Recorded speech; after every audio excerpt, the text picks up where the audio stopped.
교회를 외적으로 바라보는 사회적인 인식의 어떤 통계 자료가 나왔는데요. 이렇게 보게 되면 이제 교회에 대해서 어떻게 사람들이 인식하고 있는가에 대해서 무려 이렇게 오랫동안 2008년도부터 이렇게 조사를 해왔던 자료예요. 보게 되면 이제는 남색은 이제는 신뢰한다이고요. 파란색은 이제 보통이다. 나는 잘 모르겠다 이거고요. 그리고 지금 이제 흰색처럼 보이죠? 이것은 신뢰하지 않는다라는 것이에요. 그러니까 보게 되면 거의 이 비등비등하다가요. 그러니까 물론 이제 신뢰하지 않는다가 이렇게 굉장히 많죠. 하지만 이제 보통이다 잘 모르겠다 이렇게 하는 분과 합쳐버리면 신뢰한다고 보통하고 이렇게 합쳐버리면 서로 50% 비등비등해요. 그런데 이제는 2020년 들어와서 갑작스럽게 2020년 들어와가지고 딱 나눠져 버렸어요. 중간 것이 없어졌죠. 뭐 잘 모르겠다, 보통이다 이런 사람들이 없어지고요. 신뢰한다가 이제는 한 31% 그리고 신뢰하지 않는다가 63%가 되고 있어요. 근데 흥미로운 건 뭐냐면요. 2020년 1월달에 보게 되면요, 이렇게 전혀 신뢰하지 않는다가 63.9%예요. 그거 이제는 어느 정도 31.8%가 이제 어느 정도 신뢰한다 이렇게 돼 있거든요. 근데 이게 점차적으로 이제 21년도, 22년도 4월달에 보게 되면 더 신뢰한다, 매우 신뢰한다가 18%예요. 18%. 그 신뢰하지 않는다가 75%가 되고 있어요. 중요한 점은 이겁니다. 18%가 이제 교회를 신뢰한다 이렇게 말하고 있는데 우리 한국 기독교 인구수가요 한 뭐 1,000만 명이라 하지만 뭐 이단들까지 포함해서 그런 것이지 보통 한 700만 명, 뭐 800만 정도 된다고 하는데 그렇게 따져 보면 실제로 20%가 넘어야 되거든요. 그러니까 교회에 다니는 사람은 교회를 신뢰해야 되잖아요. 그렇지 않습니까? 교회 다니면서도 교회를 신뢰하지 않는다고 이렇게 말하는 사람이 꽤 많다는 것이죠. 그러니까 외적으로 교회의 인식에 대해서 나빠지고 있는 것은 뭐 당연하다고 생각할 수 있겠지만요.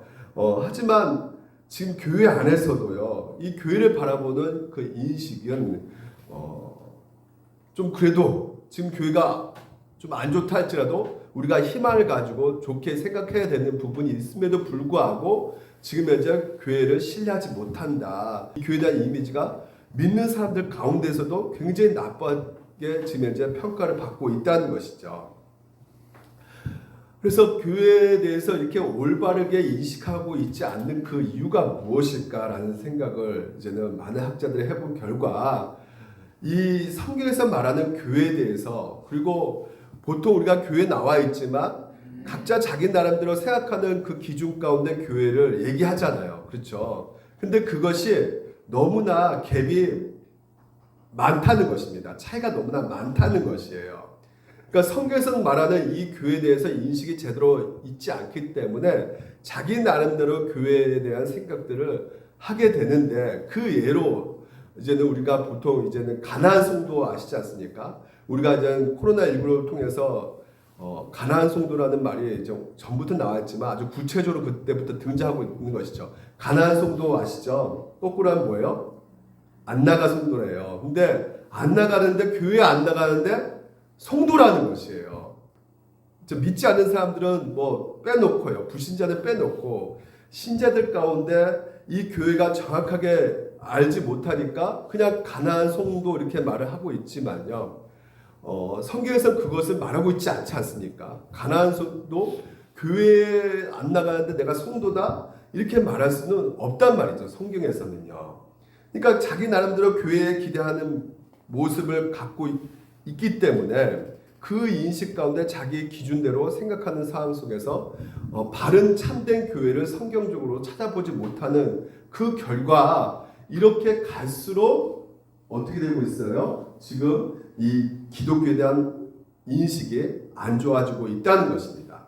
그러니까 그 안 나간 성도, 가난한 성도들이 너무나 계속해서 많아져 가고 있는 상황 속에서 불신자들이 바라볼 때 그 사람들을 통해서 왜 기독교는 이럴까? 왜 기독교는 이렇게 엉망일까라는 생각을 더 많이 하게 되고 있다는 것입니다.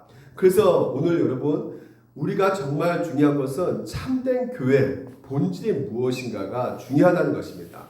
그래서 오늘 이 참된 교회의 본질을 잘 말해주고 있는 책이 바로 이 에베소서예요.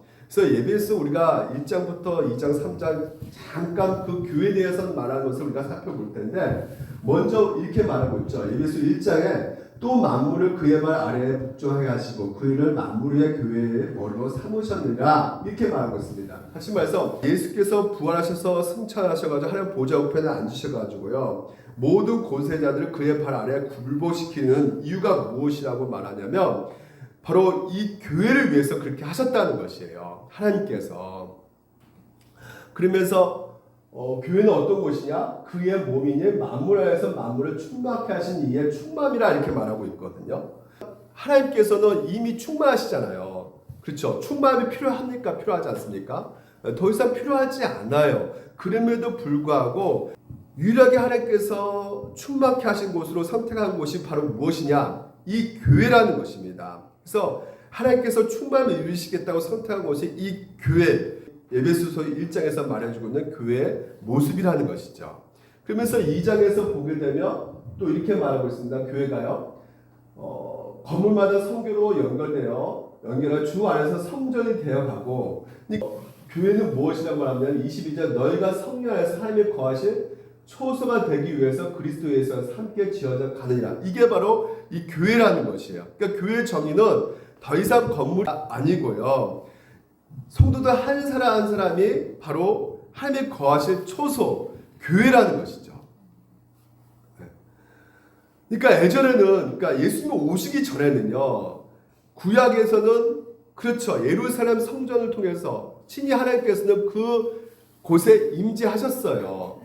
하지만 이제는 예수님이 오셨기 때문에 더 이상 이제는 하나님께서 건물이라는 그 예루살렘 성전이라는 그 건물 안에 임재하시는 것이 아니라 바로 구 예수 그리스도를 구주로 영접한 성도 한 사람 한 사람 가운데 바로 하나님께서 거하신다. 누굴 통해서? 성령님을 통해서. 그러니까 성령님이 내재하시는 그 성도 한 사람이 하나님이 거하시는 초소 교회라는 것이죠. 그래서 교회가 그러면 목적이 뭐냐? 왜 교회가 이 땅에 세워졌느냐? 에베소 3장에 이렇게 말하고 있죠. 우리가 1장, 2장, 3장 우리가 다 살펴본 말씀입니다. 이는 이제 교회로 말미암아 하늘에 있는 통치자들과 공세자들에게 하나님의 각종 지혜를 알게 하려 하신다는 것이에요. 각종 지혜가 무엇일까요? 그렇죠. 숨겨진 비밀이 드러났다는 것이에요. 바로 복음이라는 것이죠. 이 복음을 모든 사람들에게 알리기 위한 것이란 말이죠. 이 교회를 통해서. 그래서 우리가 지난 시간에 이제 4장을 통해서 살펴보았던 것이 이제는 우리가 그 교회로 하나님께서 부르셨기 때문에 우리 이 교회가 마땅히 그 부르심에 합당한 삶을 살라는 것이죠. 그렇죠? 그래서 복음에 합당한 삶을 살라 그 제목과 우리가 말씀 살펴보았는데 그러면 그 부르심에 합당한 삶이 두 가지 차원에서 말씀을 드렸어요. 바로 개인적인 차원에서 그리고 공동적 차원에서 말씀을 드렸던 것이죠. 개인의 차원 속에서 우리가 어떻게 살아야 되느냐? 바로 2절 같이 한번 읽어볼까요? 시작. 모든 겸손과 온유로 하고 오래 참음으로 사랑 가운데서 서로 용납하라는 것이죠. 그러니까 이것은 누가 이렇게 하셨던 것이에요? 그렇죠. 예수 그리스도께서 우리 가운데 이렇게 대해 주셨던 것이죠. 그렇기 때문에 너희들도 똑같이 예수님이 너희들을 대한 것처럼 너희들도 이렇게 서로가 서로를 위해서 겸손과 온유하고 오래 참음으로 사랑 가운데 서로 용납하라는 것이에요. 그런데 이게 전부가 아니라 또한 공동체적으로 우리를 부르셨다는 것이죠. 3절 한번 같이 한번 읽어볼까요? 시작. 평화에 매는 줄로 성령이 하나 되게 하신 것을 힘써 지키라는 것이에요. 그러니까 우리 모두가 힘써 지켜야 될 것이 무엇이냐면 이 교회 공동체를 사랑하는 것이죠. 서로 섬기면서 정말 주의 몸된 교회를 건강하게 세워가는 것이 오늘 하나님께서 우리를 구원하시면서 부르신 목적이 되는 것입니다. 이것이 바로 부르심에 합당한 삶이 되는 것이죠. 그래서 오늘 말씀을 보게 되면 이제 4절 말씀을 보게 되면 우리 하나님께서 부르신 거에 대해서 이렇게 말하고 있어요.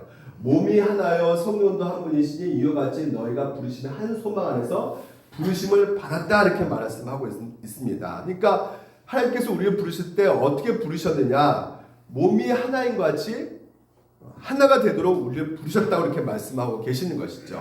그 후반절을 보니까 또한 소망 안에서 부르심을 받았다 이렇게 말하는 것을 보면 하나님께서 그 한 소망 안에서 우리를 부르셔가지고 하나가 되게 하셨다 이렇게 말씀을 하고 있는 것을 보게 됩니다. 다시 말해서 참된 교회의 본질에 대해서 오늘 이 에베소 4장에서도 너무나 우리 가운데 확실하게 말을 하고 있어요.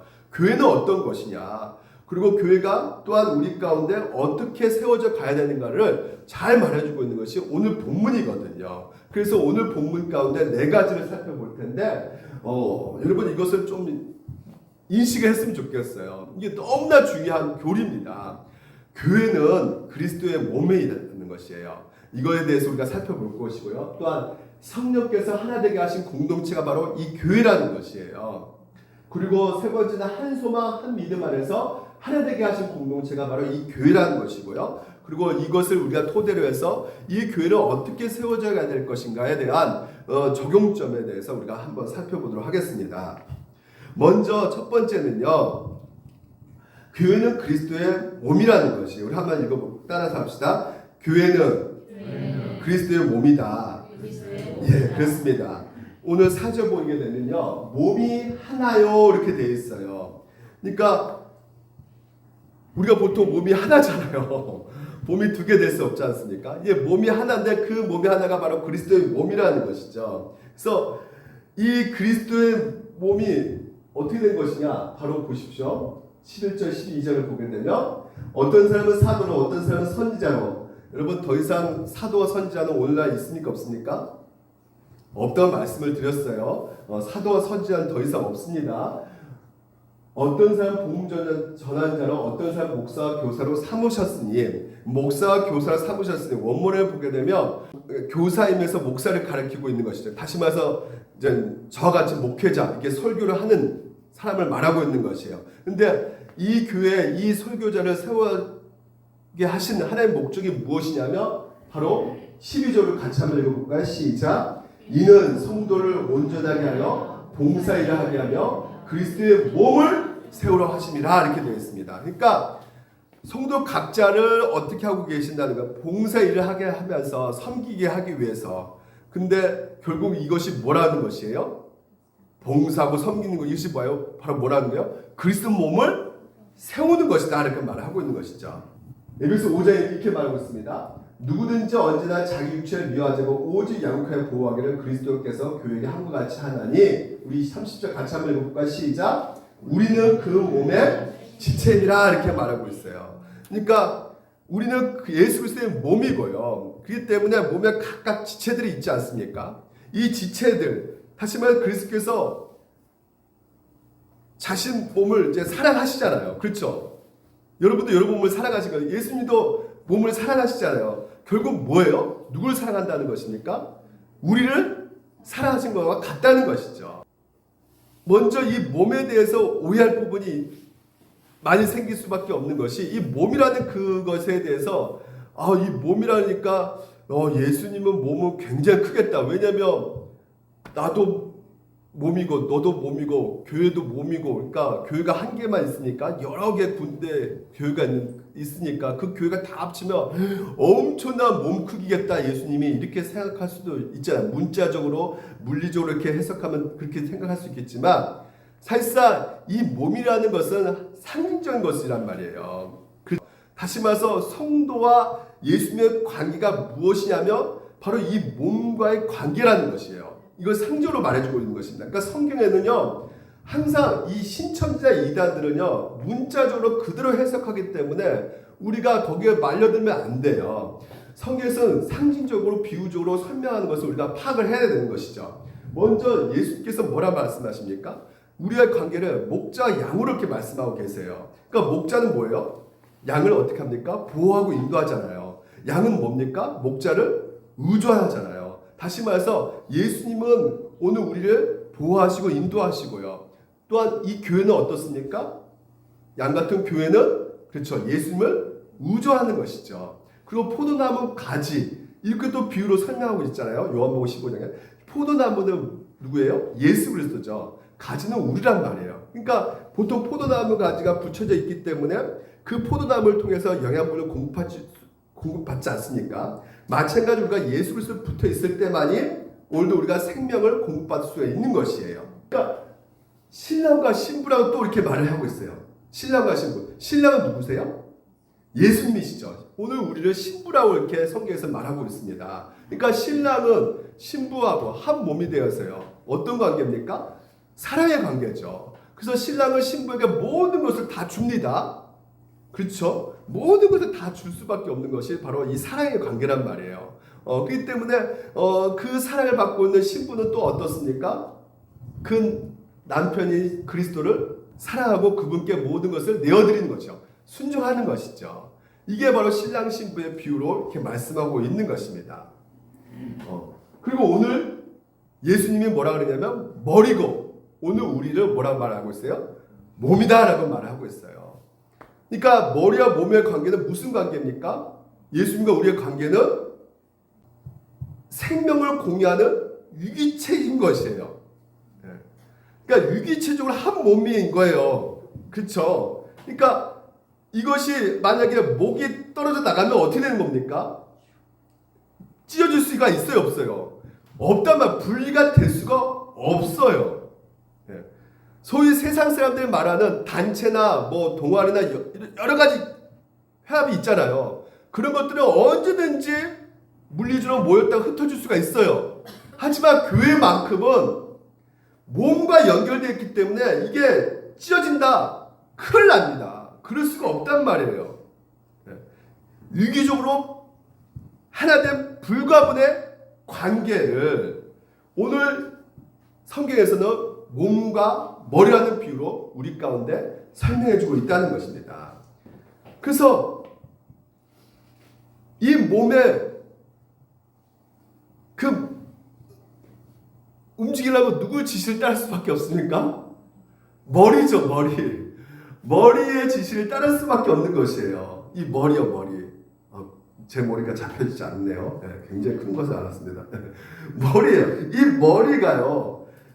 그 지시에 따라갈 때 이 몸이 움직인다는 것은 결국 뭐예요? 건강한 것이죠. 그렇지 않습니까? 몸 지체들이 건강하다는 의미는 바로 이 머리의 생각대로 잘 움직이고 잘 작동하면 이건 건강한 것이에요. 생명이 잘 작동되는 것이죠. 하지만 이 머리의 지시에 따라서 이 몸이 움직이지 않고 있다면 그것은 뭘까요? 건강하지 않다는 것이죠. 병든 것이란 말이에요. 그러니까 다시 말해서 우리가 예수님의 그 뜻과 그 지시에 따라서 순종함으로 우리가 건강해질 수 있고 오늘도 이 몸의 생명을 우리가 누릴 수가 있게 되는 것이죠. 그럼 예수님의 뜻과 그 계획과 예수님의 그 오늘도 그 지시하는 것이 무엇일까요? 십계명이죠. 하나님의 사랑, 이웃 사랑이란 말이에요. 다시 말해서 우리가 하나님을 사랑하고 예배 드리지만 또한 뭐예요? 이 몸의 지체란 말이죠. 몸의 지체를 어떻게 해요? 서로가 사랑하는 그 관계 가운데 있어야 된다는 것이에요. 그래야지만이 오늘도 우리가 정상적으로 잘 작동하고 건강한 영혼이 될 수가 있게 되는 것이죠. 좀 믿어지십니까? 그래서 이 몸의 지체들이 우리 서로의 관계를 잘 보게 되면 내가 어떤 상태에 있는지를 우리가 알 수가 있단 말이에요. 성도 간의 그 관계를 통해서 내 영혼의 상태를 우리가 점검할 수가 있게 되는 것입니다. 몸의 지체들이 하나인 것처럼 오늘 말씀이 그렇습니다. 우리 서로가 이렇게 불가분의 관계를 가진 어떤 영적으로 한 생명을 공유하는 그 하나의 공동체인 것을 성경에서 말해주고 있기 때문에 우리가 신앙생활할 때 결코 자신만을 위한 신앙생활은 가능하다, 가능하지 않다. 그것은 있을 수가 없단 말이죠. 다시 말해서 가난한 성도, 그런 성도는 없단 말이에요. 성경적으로 정확하게 말하자면 혼자 신앙생활을 할 수가 없는 것입니다. 그래서 몸된 지체 중에 한 지체로서 다른 지체들을 위해서 오늘도 우리가 살아가는 존재란 말이에요. 몸이라는 게 그렇지 않습니까? 예? 몸에 여러 가지 지체가 있지 않습니까? 팔, 다리, 또 우리 안에 장기들이 있고요. 근데 예를 들면 보십시오. 오른팔이 어느 순간에 갑자기 이런 선언을 하는 거예요. 야, 나는 이제는 너희들 같이 안 살 거다. 나 홀로 살 거다. 오른팔이 말하는 거예요. 아, 너희들은 내가 같이 도와줬는데 내가 너무 힘들다. 나 그냥 가만히 쉴래. 나 이제 나를 위해서 나를 살 거야. 더 이상 건들지 마. 나 그냥 오른팔 가만히 있을 거야. 그렇게 되면 어떻게 될까요? 아무 일도 하지 않고 움직이지 않고 가만히 있으면 어떻게 되겠습니까? 오른팔이 독립 선언하는 그 순간부터 점점점 더 쇠약해질 수밖에 없는 것이죠. 움직이지 않으니까 쇠약해질 수밖에 없는 것이고 병들고 결과 그 결과 어떤 일이 벌어질까요? 몸의 전체 영향을 끼칠 수밖에 없게 되는 것이죠. 몸이 전체가 다 망가질 수밖에 없는 것입니다. 마찬가지로 교회도 똑같습니다. 교회를 이루는 우리 모두는요, 홀로 신앙생활하는 것이 아니에요. 그리스도의 몸된 지체로서 하나 되어가지고요, 한 생명을 공유하고 한 몸을 세워가는 것이란 말이죠. 그렇기 때문에 우리 자신만을 위해서 신앙생활하는 것이 절대 아니라 오늘 이제는 우리가 함께 한 몸 이룬 지체들을 위해서, 성도들을 위해서, 그 신앙을 유익을 위해서 우리가 존재하고 있다는 것을, 그래서 서로 어떻게 해요? 사랑하고 섬기는 신앙생활을 마땅히 해야 돼야지만이 오늘도 내 몸의 지체들로서 존재가 되어 있는 것이죠. 그것이 바로 뭐예요? 살아있다는 증거랍니다. 생명이 있다는 증거예요. 그러니까 가나안 성도는 뭡니까? 생명이 없는 거예요. 홀로 신앙생활하는 건 생명이 없는 것입니다. 만약에 여러분 그렇습니다. 자기 역할을 다 하지 않을 때, 몸의 일부가 움직이지 않을 때 몸 전체가 약해지고 병들어지고, 우리가 한마디로 우리 모두가 영적인 그 생명의 풍성함을 누리지 못하게 된단 말이에요. 그러니까 여러분 한 사람 한 사람이 소중하고, 또한 우리 전체 공동체가 얼마나 소중합니까? 나 혼자 나만 망가지는 것이 아니라 전체가 같이 함께 고통을 받을 수밖에 없게 되는 것이에요. 이게 바로 교회와 그리스도의 관계이고, 교회의 몸된 지체들이 서로 그 관계라는 것이죠. 두 번째는요, 성령께서 하나 되게 하신 공동체라는 것입니다.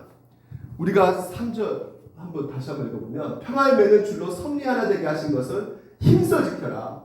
성령도 한 분이시니, 이렇게 말씀하고 있는 것이죠. 자, 성령님께서 우리를 하나 되게 하신 것이란 말이에요. 그러면 성령께서 하나 되게 하셨으면 성령님께서 홀로 하나 되게 하셨을까요? 성부, 성자, 성령께서 같이 일하신 것이죠. 삼위일체가 우리 구원을 위해서 그 모든 것을 움직여 가십니다. 단독으로 움직이신 거 아니야. 우리 구원을 위해서 성부, 성자, 성령, 이 각자 자신의 역할을 따라서 우리의 모든 사람의 구원을 이뤄가고 계시는 것이에요. 보십시오. 하나님이 세상을 이처럼 사랑하사, 다시 성부 하나님께서 먼저 이 세상을 사랑하셔가지고 움직이십니다. 근데 어떻게 움직이시냐? 오늘 그 사랑하기 위해서 누굴 보내신 거예요? 이 땅 가운데? 네, 독생자를 이 땅 가운데 보내신 것이죠. 이것을 누가 하신 것이에요? 성부 하나님이 하신 것입니다.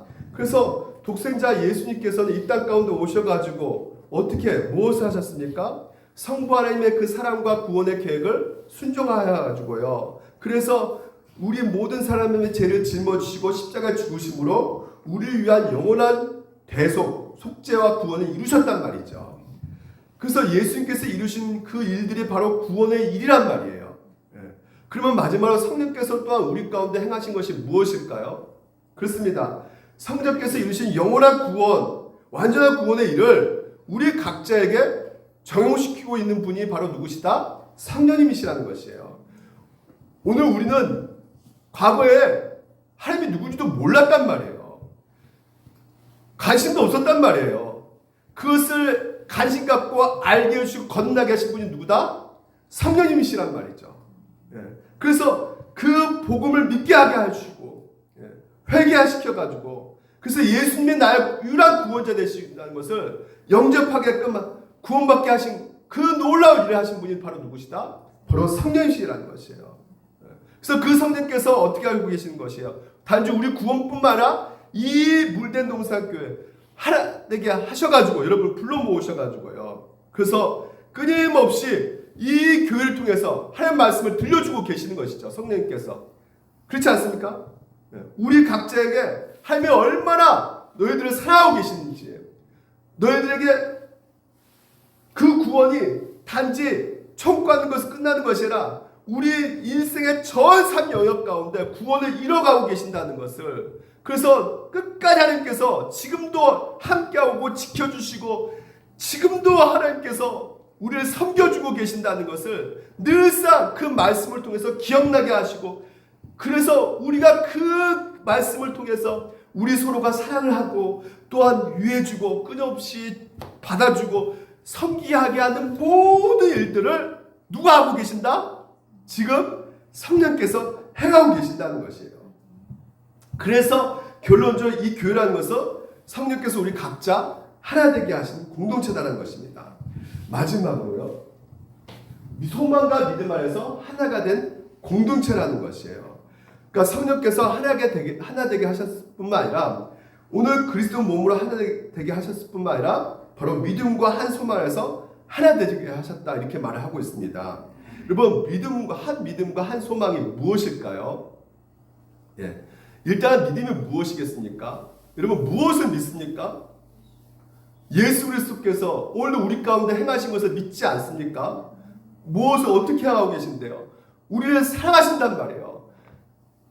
예수님께 행하신 그 모든 것들은 다 우리의 사랑을 위해서, 우리를 위해서 하신 것이란 말이죠. 모든 것을 협력해서 선으로 가신 분이신 것입니다. 이걸 믿는 것이에요. 그분이 우주 만물의 창조주시고요, 그분이 우리를 구속하신단 말이에요. 그래서 우리의 인생 가운데 만왕의 왕이 되셔서 우리를 통치하시고 다스려 가신다는 것이죠. 왜요? 우리를 사랑하시기 때문에. 우리는 잿덩어리에서 예수님의 하나님을 벗어나면요, 그때부터 우리는 망가지는 것입니다. 하나님이 보호해주지 않으면, 우리를 붙잡아 주시지 않으면, 우리를 지켜주시지 않으면 우리는 끝장나는 인생이에요. 그러니까 하나님께서는 어떻게든지 여러분을 붙잡고 가시는 것입니다. 이걸 믿는 것이란 말이죠. 그래서 하나님께서 우리 가운데 그냥 붙잡으십니까? 끝까지 오래 참고 기다려주시고 인격적으로 여러분 대하시면서 여러분 붙잡고 가고 계신다는 거 믿으십니까? 결국 우리를 구하신 그분이 왜 그렇게 하십니까? 우리의 아버지가 되시기 때문에, 아버지와 그 아들 자녀 관계가 되었기 때문에 어떻게 할 수가 없는 거예요. 우리의 행위나 우리의 공로나 우리 자기에 따른 것이 아니라 그분의 전적인 그 아버지의 사랑으로서 값없이 우리를 끝까지 용서해 주시고 은혜로 전적으로 받아주시고 자녀로 세워주셔서 그리스도의 몸된 교회로 하나 되게 하심으로 말미암아 그것을 믿는 것이죠. 소망은 또 무엇일까요? 소망은 오늘 하나님께서 우리 향해 가지고 계신 그 모든 사랑과 그 약속이 변치 않으시고 신실하시다는 것입니다. 결코 지속될 수가 없다는 것입니다. 영원토록 지속되는 소망이란 말이에요. 그래서 우리의 구원은 어디까지 가는 것이에요? 완전한 구원, 하나님 나라까지 가는 것이죠. 할렐루야. 하나님 나라의 소망이 있음을 믿으시기 바랍니다. 우리가 오늘이라도 세상을 떠날지라도요, 그 하나님이 약속하신 그 약속의 그 사랑이 변치 않기 때문에 그 사랑으로 말미암아 예수님께서 다시 오시는 그날 뿐만 아니라 오늘도 우리가 이 땅에서 죽음을 맞이할 때 할지라도 우리는 그 소망 안에서, 하나님 나라 안에서 안전하다는 것을 여러분 믿으시기 바랍니다. 그래서 절대적으로 우리가 안전하고요, 예? 삼위 하나님께서 영원한 나라에 들어가서 영원한 기쁨과 복락을 누리게 될 것이라는 그 바로 이 소망, 예? 이 소망이 오늘 그 소망, 그 믿음 안에서 그리스도 몸이 되고 이제 서로가 하나가 되었다라고 오늘 본문에서 말씀해주고 있는 것입니다. 한 소망 안에서 부르심 받았느냐? 믿음도 하나요? 네, 이렇게 우리가 서로가 이 믿음 안에서 소망 안에서 하나가 되었음을 믿으시기 바랍니다. 그리고 적용점은요. 우리 신앙은 반드시 첫 번째 공동체적이 되어야 한다는 것입니다. 아까도 똑같이 말씀드린 것 같은데요. 오늘 우리 신앙은 개인적인 차원에서 머물러서는 안 된다는 것이에요. 반드시 공동체적인 신앙이 있어야 되는 것입니다. 그러니까 하나님께서 우리를 각자 구원하셨지만요. 각자 홀로 구원하신 것처럼 보이시지만요. 결코 각자 신앙생활 하라고 구원하신 적은 없다는 것입니다, 여러분.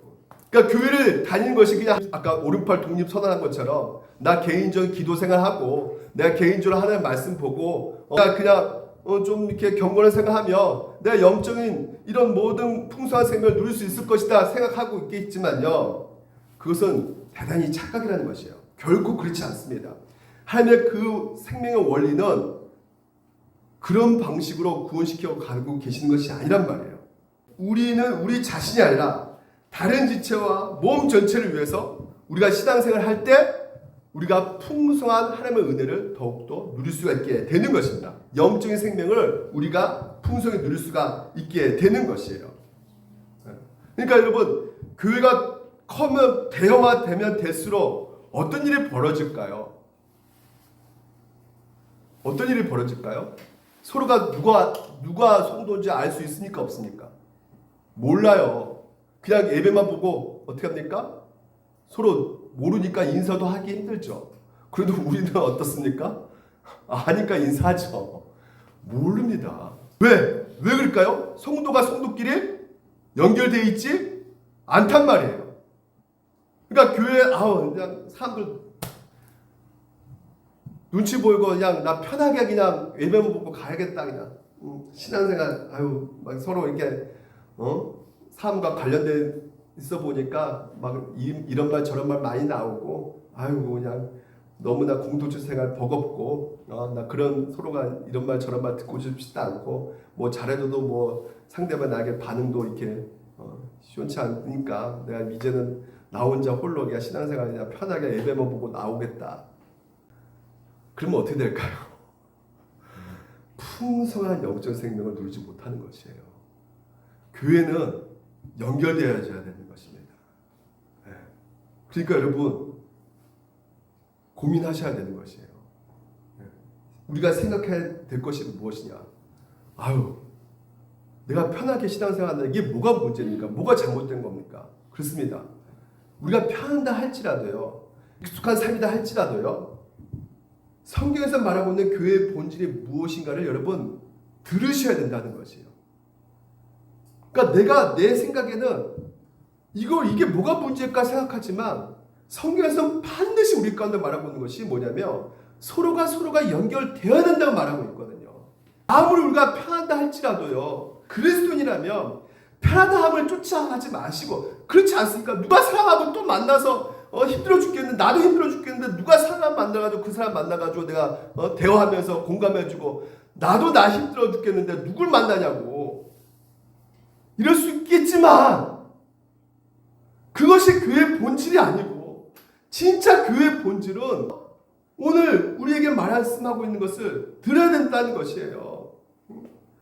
그러니까 자기 본성을 거스르고 익숙한 데 쫓아가지 마시고 내 본성은 그게 더 편해요. 안 보는 게 더 좋아요. 얘기할 필요도 없는 거죠, 그것은. 하지만 성경은 교회의 모습이 그런 것이 아니다. 하나님의 거하실 초소가 오늘 여러분 안에 있다고 할지라도 하나님의 초소인 성도들이 서로 공동체적으로 연결되어 있지 않는다면 참된 교회의 모습이 될 수 없다라고 말씀하시는 이 말씀을 오늘 우리가 들으셔야 됩니다. 그러니까 신앙은 여러분 딱 박혀 있어야 되는 것이에요. 나 홀로 신앙은 절대 존재하지 않는다. 신앙은 공동체적이어야 된다. 반드시 공동체적이어야 된다. 그래서 내 성도가 아프면 누가 아픈 거예요? 내가 아파야 되는 것입니다. 오늘 왜 어디 안 나오셨어요? 어디 아프세요? 이준재 권사님. 저 보기 싫어졌나 봐요. 아파야 된단 말이에요. 누가 안 나오면 기도도 해줘야 된다는 말이죠. 뭔가 아프니까 안 나오시니까, 몸이라도 아프니까 기도해 주셔야 되는 것이란 말이에요. 그런 거 없이 신앙생활은 절대 풍성한 은혜를 누릴 수도 없는 것이고 잘할 수도 없는 것입니다. 그러기 위해서 하나님께서 우리가 풍성한 생명과 은혜를 주기 위해서 이 교회를 세우셨어요. 반드시 공동체적이어야 된다. 이게 적용점이고, 두 번째는 뭡니까? 그리스도 안에서 모든 이들을 받아줄 수가 있어야 된다는 것이에요. 아까 우리가 한 믿음 한 소망이라 말씀드렸잖아요. 깨달은 것이 무엇입니까? 한 믿음 한 소망에서 하나 되게 한 공동체를 세우셨다는 것은 결론적으로 우리의 행위와 우리의 공적과 우리의 그 자격으로 대하는 것이 아니라 오직 하나님의 은혜와 사랑만으로 우리를 대하신다는 거 아니겠습니까? 여러분, 하나님 나라 우리가 우리 노력으로 갈 수 있는 것입니까? 우리가 아무리 소망하든 우리가 갈 수 있는 것이에요? 우리 믿음도 누가 주셔야 되는 것입니까? 다 하나님이 하셔야 되는 것이에요. 근데 내가 받을 자격도 없고 공로도 없고 늘 엉터리 같고 그런 나를 이런 하나님의 그 교회로 우리를 부르셨는데 이것을 믿는다면, 오늘 내가 믿음과 소망이 그런 가진 자가 되었다면 내가 내 주변의 사람들을 오늘 우리가 어떻게 대할 수 있겠습니까? 누구든지 은혜로 교회에 나올 수 있다 없다? 나온다는 것이에요. 예수 그리스도 지체가 될 수가 있단 말이죠. 누구든지. 왜? 우리가 은혜로 지체가 되었기 때문에. 세상에 가장 무슨 짓을 하는 사람일지라도 그리스도 교회에 들어올 수 있습니까? 없습니까? 있다는 거예요. 이 세상 사람들은 자기보다 뭔가 아래에 있다고 생각하는 사람들과 대부분 어울리지 않습니다. 한 공동체에 이루지 않는단 말이에요. 그걸 뭐라 그러죠? 유상종이라 그러죠. 끼리끼리 모인단 말이에요. 부한 사람 부한 사람끼리 모이고, 학벌 좋은 사람 학벌 좋은 사람 모이고, 검사는 검사끼리 모이고, 의사는 의사끼리 모이고, 똑같은 능력이 있고 유능한 사람들끼리 이렇게 모여 있는 것이죠. 심지어 출신 지역도 마찬가지죠. 정치적 색깔, 좌파, 우파, 뭔가 맞는 사람들끼리 모인단 말이에요. 이 세상은요. 뭔가 맞아야 된다는 거예요. 안 맞으면 안 되는 거예요. 이 세상은 모이는 것은요.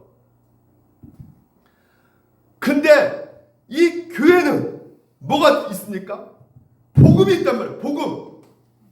복음은 결코 유상종이 존재할 수가 없다는 것입니다. 모든 분류가 하나 될 수 있는 것이 바로 무엇이다? 복음이라는 거예요. 부도 상관없습니다. 지위도 상관없어요. 학력 학벌 상관없습니다. 능력도 상관없어요. 그 어떤 것도 교회 하나됨에 있어서 문제가 될 수가 없습니다. 왜 그럴까요? 왜 그럴까요? 아까 말씀드린 것처럼 하나님께서 우리를 받아주실 때 은혜였단 말입니다. 은혜. 그러니까 우리가 교회에 들어올 수 있는 유일한 조건은 은혜예요. 은혜. 은혜이기 때문에 그리스도 안에서라면 모든 것이 다 어떻게 해요? 환영받고 받을 수 있기 때문에 이 교회가요, 바로 어떤 면에서는 유일하게 도덕 전혀 상관이 없다고 말씀드렸죠. 사회적 지탄받은 사람도 상관없어요. 크고 많고 지은 죄를 엄청나게 지은 사람도 상관없는 유일하게 누구든지 환영받을 수 있는 곳이 바로 어디다? 교회다. 이것을 받아들이지 못하는 것은 결국 우리 안에 뭐가 없기 때문에 그럽니까?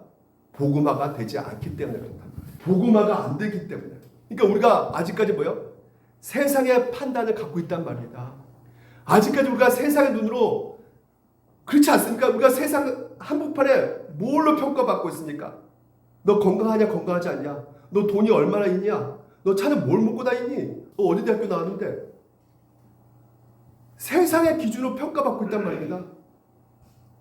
이 세상은요. 거기서 우리가 살아왔단 말이에요. 그래서 늘 우리 안에 인정 욕구가 있단 말이에요. 뭔가 학벌을 가져야지만, 뭔가 좀 대단히 높은 자리에 올라가야지만 사람들이 나를 무시하지 않고 인정해 줄 거라고 생각한단 말이죠. 그래서 그것을 향해서 치닫고 또 달려간단 말입니다. 그것이 나의 가치를 주고, 그것이 참된 내 삶에 의미를 준다고 생각하고 그것을 향해서 달려가는 것이 바로 인간이란 말이에요. 그런 우리를 향해서 뭐라고 말씀하십니까? 헛되고 헛된 것이다. 단호하게 성경을 말하고 있는 것입니다. 너의 가치와 너의 의미는 오직 누가 정해주셨어요? 예수 그리스도 안에서 이미 너희는 인정받았다는 것이에요. 어떤 가치를 네가 추구해가지고 사람들에게 인정받는 것이 아니다. 오히려 그렇게 되면 너희들 더 헛되고 허황된 생각 가운데 너 자신을 더욱더 피폐하게 만든다는 것이에요. 이게 성경의 막 가르침입니다. 그래서 우리에게 주신 것이 뭡니까? 복음입니다. 예수 그리스도께서 이 땅에 오실 때 누구를 만났습니까? 죄인 중에 괴수들만 다 만나고 다녔어요. 병든 자, 가난한 자, 세리, 내공도 같은 사람도 만나고요. 그런 사람들 죄인 중에 친구가 되셨단 말이에요. 친구가 되셔가지고 예수님께서 다 그들을 어떻게 해요? 품어 받아주셨단 말이에요. 인정해 주셨단 말이에요. 그러니까 이미 너희들은 예수 그리스도 안에서 이미 인정받은 존재야. 너희들은 이미 하나님의 자녀야. 이미 너희는 천국 백성이야. 이미 우리 가운데 딱 말씀해 주셨단 말이에요.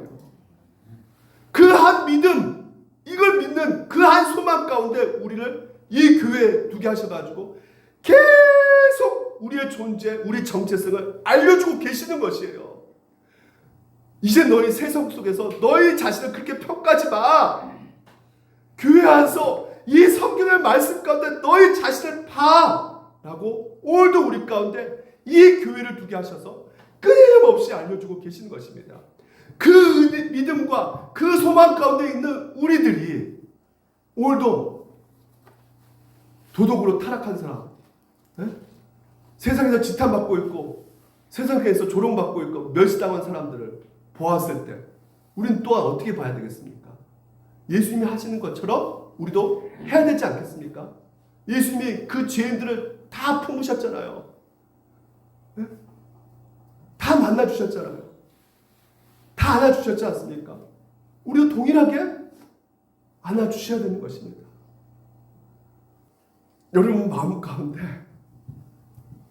그냥 단지 형식적으로 그래 내가 예수님 사랑하니까 어쩔 수 없다. 내가 진짜 마음은 그 인간을 무시하고 있어요. 저 돈도 없고 저거 아유 저거 찌질이 저거 못나니 하면서 예수님이 또 그렇게 하시니까 예수님이 그렇게 말씀하시니까 내가 예수님을 사랑하니까 내가 참는다. 여러분 제가요 예를 들어서 아내를 보았을 때 저는 남성 우월주의다. 예를 들어서 말하는 겁니다. 이게 진짜 아닙니다. 내 남성 우월주의 내 아내가 야 이거 진짜 세상에 많이 다녔대. 이 벤네가 진짜 남자를 그냥 무시해버리고 이거 진짜 밥을 그만 쳐먹으라 그러고 그냥 이거 진짜 사람을 어떻게 짐승처럼 대하고 이거 진짜 이게 인간이야 이 여자가 진짜. 지금 예를 들어서 말하는 겁니다. 말하면서 시원하지만 하지만 예를 들어서 말하는 거예요. 예를 들어서 말하는 거예요. 그런 일이 없습니다.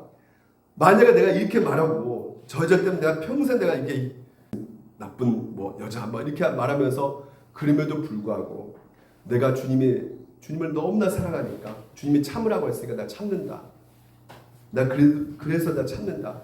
여러분 성경에서는 그렇게 말씀하고 계십니까? 그래서 참으라는 겁니까? 예수님이 하라고 해서? 아닙니다. 성경에서는 이미 너희들 생각과 가치관이 세속화에 대해서 복음화 되었다는 거예요. 다시 말해 네 마음의 동기까지 다 싹 하나님께서 바꾸셨다는 것이에요. 그러니까 우리가 유선적으로 형식적으로 마음이 바뀐 것이 아니라 이미 하나님께서 주신 그 사랑 가운데 오늘도 우리가 너의 눈에 보이는 그 모든 사람들이 뭘로 보라는 것이에요. 세상의 그 가치 판단으로 보지 말고 하나님의 그 사랑하는 영혼으로 바라보면서 받아들이라는 것입니다. 그 싸움이 우리 가운데 끊임없이 펼쳐지고 있는 것이에요. 그 싸움에서 여러분 승리하시기 바랍니다. 그 복음으로 상대방을 바라보시고 또한 복음으로 서로가 하나 되게 하고 복음으로 믿음 안에서 더욱더 우리가 영적인 풍성함을 누리기를 간절히 축원합니다. 제가 필리핀에 가서 정말 그 낙후된 그 도시 가운데 그럼에도 불구하고 교회 안에 있는 그 아이들을 보면서 야, 정말 하나님 나라는 이런 거겠구나. 왜? 다들 가난하니까, 다들 힘드니까 서로 뭐 경쟁하는 것도 없어요. 시기하는 것도 없어요. 그냥 어려우니까 뭐예요? 서로 어떻게 해요? 도와줘요 막. 이거 먹으라 저거 먹으라 막 하고. 날 것 생각하죠. 다 힘드니까 그냥 서로 도와주고 막 같이 한 가족이니까 막 한마디로. 이 천국이 이게 이런 게 천국이구나. 그렇습니다.